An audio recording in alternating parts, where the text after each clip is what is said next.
Hello, my little strangelings, and welcome to our first Fledgling Files, getting into the nitty-gritty of investigative operations and details. Today, we'll be talking about still photography within the course of an investigation, both best equipment and best practices. We'll get into videography at a later time. Today, let's just start with still photos. First of all, this is not a judgment on what type of equipment you are using, be it your phone camera like I use, or something a little more upscale. You can utilize any camera for attempting to capture a ghost on what we will colloquially call film, but in reality is much more complex digital imagery now.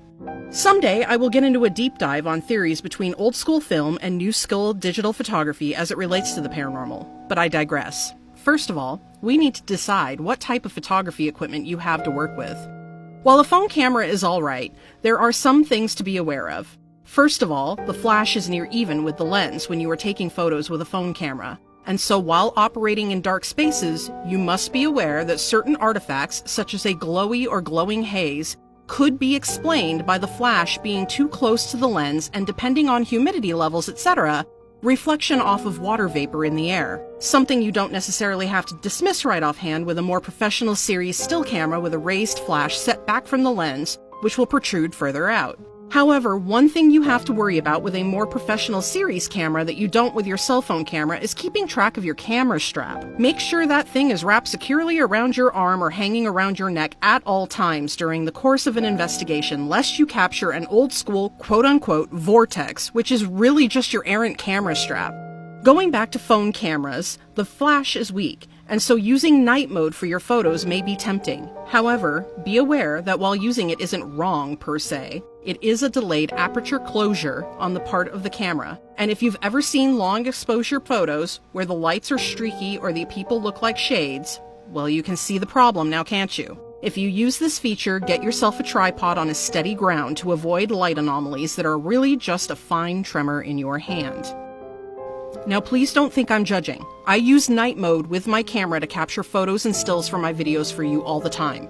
The important thing to remember is to document which photos are used with it and try to diminish any movement with the use of a tripod, and the most important thing, and I cannot stress this enough, control shot, control shot, control shot.